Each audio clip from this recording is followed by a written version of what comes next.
ఈరోజు దేవుని వాగ్దానము లూకా సువార్త 13వ అధ్యాయము 8వ వాక్యము. అయితే వాడు, అయ్యా, నేను దాని చుట్టూ త్రవ్వి ఎరువు వేయి మట్టుకు ఈ సంవత్సరము కూడా ఉండనిమ్ము. దేవుడు ఈరోజు ఈ వాక్యం ద్వారా మనందరితో మాట్లాడుచున్నారు. యజమాని తోటమాలిని ఫలించని ద్రాక్ష తోటని పెరికివేయమన్నప్పుడు ఆ తోటమాలి ఆ యజమానుడికి ఈ విధంగా విజ్ఞాపన చేయుచున్నాడు. ఈ సంవత్సరం కూడా ఎరువు వేసి నా శక్తి కొలది సంరక్షించి పోషిస్తాను, బాగా చూసుకుంటాను. అప్పుడు కూడా ఫలించని స్థితిలో ఆ ద్రాక్ష చెట్టు ఉంటే అప్పుడు పెరికివేస్తాను అంటున్నాడు.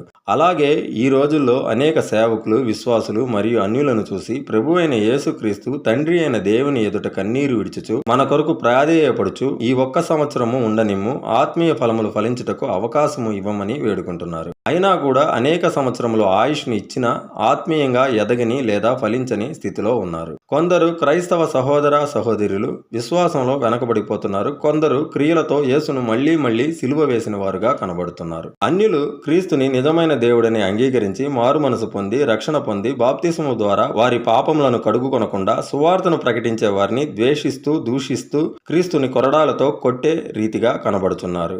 అయినా కూడా ఉన్నతమైన పిలుపు, ఆయన ఎడతెగని ప్రేమ మనందరి యందు ఉన్నందున, తండ్రి, వీరు ఏమి చేయుచున్నారో వీరికి తెలియక చేయుచున్నారు, వీరిని క్షమించు అని వేడుకుంటున్నారు. కనుక ఈ వాక్యం విన్న ప్రతి ఒక్కరూ కృపాకాలం ముగియక మునిపే క్రీస్తులో ఎదిగి నిత్య రాజ్యమునకు ఎగిరిపోవదము గాక.